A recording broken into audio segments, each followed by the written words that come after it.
Hello everyone, welcome to Phenomena. What I'm basically doing here is reverting the sun's reflection. Now, to do that, you need to just remove your finder scope and make sure you do not look through the eyepiece at any cost.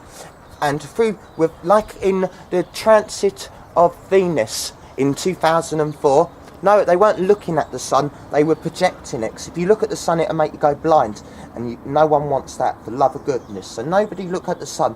But you can actually see detail just through its reflection by turning your eyepiece down to the ground, put a bit of paper in front of it, and as you can see here, I can see a sunspot. I'm not sure that this might be picking it up, but for that, brilliant.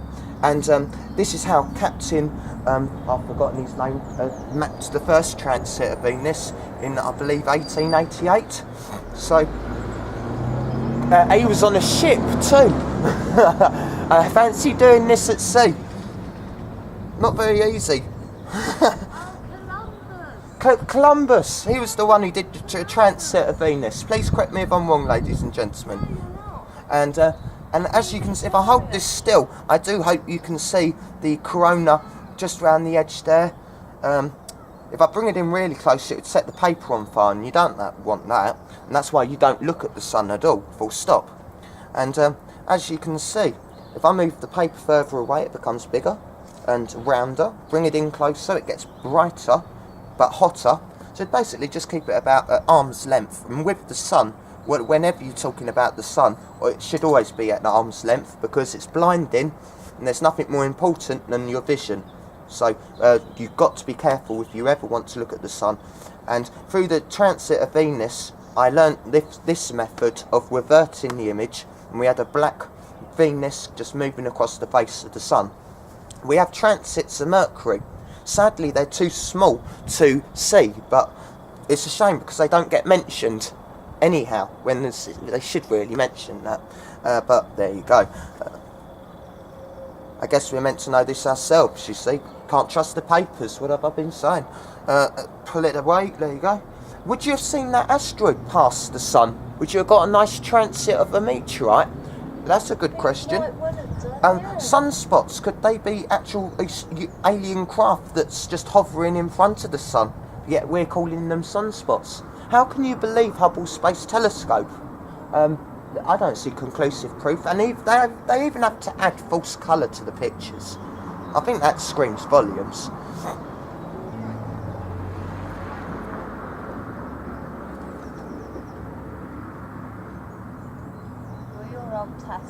And this is a 80 made in the 80s Tasco telescope, and very old. Second hand when I first purchased it. Very good. Could see the Galilean moons and more through it. Did the job in hand, but I'm finding camcorders consuming just as far all of a sudden, which is quite ironic. I don't know how they're managing that. It's not because I've got a rubbish telescope, I can say that. So that's one other point that I guess should be erased if you're a phenomena watcher. There we have it.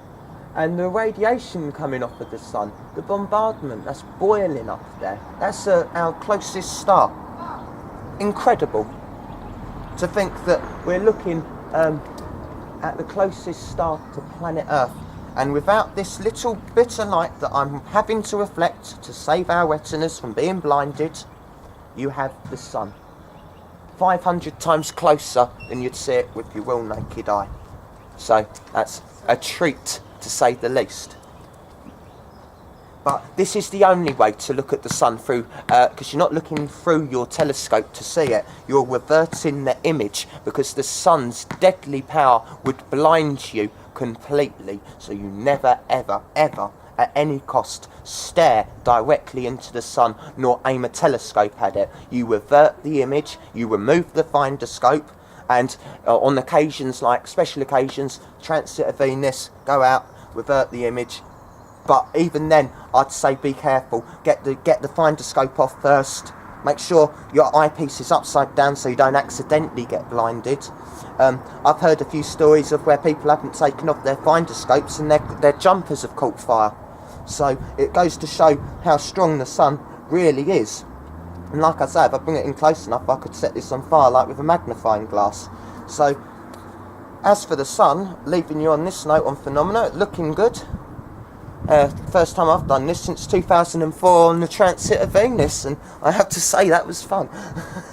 And it went on for a while, yeah, all day, and it was good weather.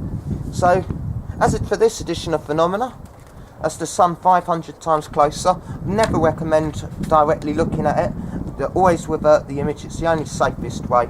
And the cheapest way for it, if you've got a standard telescope that you know is no good for the sun, well, turn it round, reflect it, and you're seeing it just as good. You wouldn't see it at all if you looked through the eyepiece. You'd be blind for life, so never do that. So, on that note, Phenomena, I guess, over and out. And I do hope this has shown you a few pointers and a tour of the sky. I'll show you a little tour of the sky with me. This is the telescope, obviously. Down here, if I just went like that, I'm sure it would show the sun there. So, there you go. And so that's how it's been working. You do not look at the sun. I've got to emphasise that. Now, there's the actual sun through my camcorder. Look at that. That's beautiful. Beautiful. Chemtrails, there are none of today. No, they're leaving us alone. They're leaving us alone.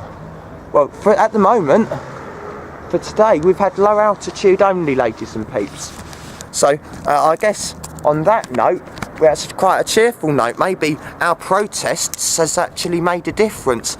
You know, that this is wrong. But the reason that we're looking at the sun is that the sun is what could power the Earth. We could harness the sun's energy and stop having to use the so-called pneumonia and the